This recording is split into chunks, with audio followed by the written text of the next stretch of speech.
Hi friends, welcome to my channel. இன்றைக்கி வீடியோவில் சிறுபருப்பு பாயாசம் எப்படி செய்கிறதுன்னு பார்க்கலாம். நான் சிறுபருப்பு ஒரு கப் எடுத்திருக்கேன். திக்கான பால், தண்ணி ஊற்றி காய்ச்சக்கூடாது. திக்கான பால் 1 டம்ளர், தேங்காய் திருவனது, முந்திரி, திராட்சை, ஏலக்காய் வறுத்து போடுறதுக்கு, நெய் எடுத்திருக்கேன் வறுக்கிறதுக்கு. நெக்ஸ்ட்டு வெல்லம் எடுத்திருக்கேன்.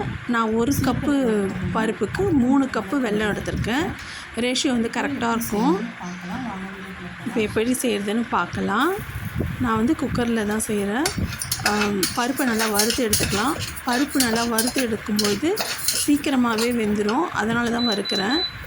சிம்மில் வச்சு நல்லா வறுத்துடலாம். வறுக்கும் பொழுதே நல்லா வாசனையாக வரும். வறுபட்டுச்சு. சிம்மிலே வச்சு வருங்க, இல்லைனா கொஞ்சம் ஃபுல் தீயில் வச்சிங்கன்னா அது திஞ்சிடும். சிம்மிலே வச்சு நல்லா வறுக்கலாம். நல்லா வறுபட்டுச்சு. இப்போ 3 டம்ளர் தண்ணி ஊற்றிக்கலாம்.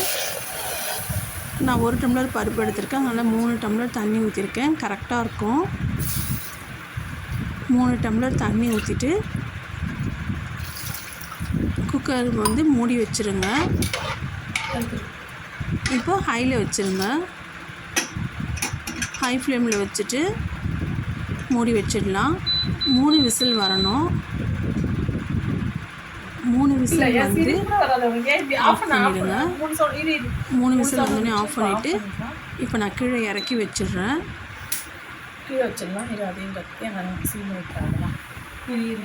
அதனுடைய ப்ரெஷர் நல்லா அடங்கணும். இப்போ ஒரு பாத்திரத்தில் தண்ணி எடுத்துக்கலாம். நான் 3 டம்ளர் தண்ணி எடுத்திருக்கேன். 3 கப்பு வெல்லத்துக்கு 3 டம்ளர் தண்ணி.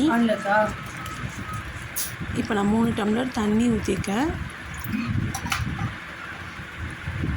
நம்ம எடுத்து வச்ச வெல்லத்தை அதில் சேர்த்துக்கலாம்.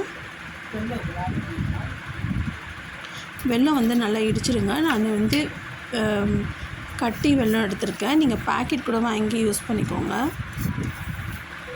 அதனால் இடித்து தண்ணி சூடான உடனே அதில் போட்டு நல்லா கரைச்சி எடுத்துக்கலாம்.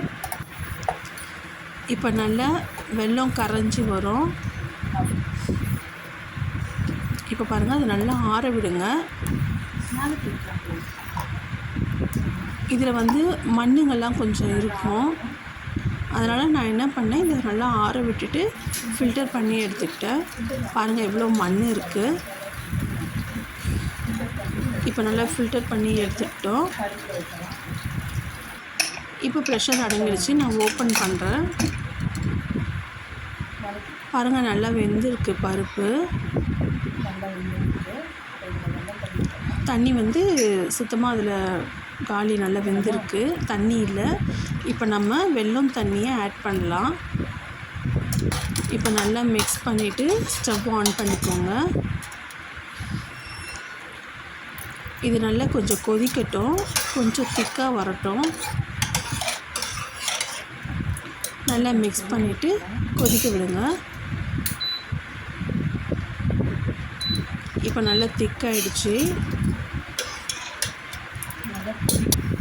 இப்போ நம்ம நெய் ஊற்றி திராட்சை, முந்திரி, ஏலக்காய்லாம் வறுத்து வச்சுருக்கோம். சிம்மில் வச்சு வறுத்துருங்க. நல்லா செவக்க வறுத்துட்டு இப்போ நம்ம இந்த பாயாசத்தில் கொட்டிக்கலாம். நெய்யில் வறுக்கும்போது நல்லா வாசனை கம்மன்னு வரும். சூப்பராக இருக்கும். வறுத்து இப்போ பாயாசத்தில் கொட்டிடலாம். இப்போ அதை நல்லா மிக்ஸ் பண்ணிக்கோங்க. இப்போ தேங்காய் திருவி வச்சுருந்தோம் இல்லைங்களா, தேங்காய் திருவியும் போட்டுக்கலாம், சின்ன சின்ன பீஸாகவும் போட்டுக்கலாம். நான் திருவி வச்சுருக்கேன். இப்போ அதில் போட்டுடலாம். தேங்காய் போட்டு நல்லா மிக்ஸ் பண்ணிடலாம்.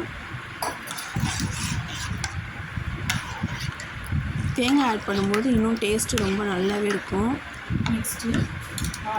நல்லா மிக்ஸ் பண்ணி விட்டுட்டு இப்போ நம்ம ஆற வச்ச பால் எடுத்துக்கலாம். தண்ணி சேர்க்காமல் திக்காக காய்ச்சின பால் நல்லா ஆறணும். இப்போ நல்லா பால் ஆறிடுச்சு. இந்த பாலை நாம் இதில் ஆட் பண்ணிக்கலாம். பால் வந்து ஆட் பண்ணும்போதே கலர் நல்லா சேஞ்ச் ஆகிடும். பால் ஆட் பண்ணிவிட்டு நல்லா மிக்ஸ் பண்ணிக்கலாம். அவ்வளோதான், பாயாசம் ரெடி. இப்போ வந்து நாம் இதை ஒரு பவுலில் மாற்றிக்கலாம். சூப்பரான டேஸ்டியான பாசிப்பருப்பு பாயாசம் ரெடி. ஃப்ரெண்ட்ஸ், உங்களுக்கு இந்த வீடியோ பிடிச்சிருந்தா நம்ம சேனல் சப்ஸ்கிரைப் பண்ணுங்கள், லைக் பண்ணுங்கள், கமெண்ட் பண்ணுங்கள். நீங்கள் வீட்டில் இதை ட்ரை பண்ணுங்கள். ட்ரை பண்ணிவிட்டு எப்படி இருக்குன்னு கமெண்ட்ஸில் சொல்லுங்கள். நெக்ஸ்ட் வீடியோவில் பார்க்கலாம். தேங்க்யூ, பாய்.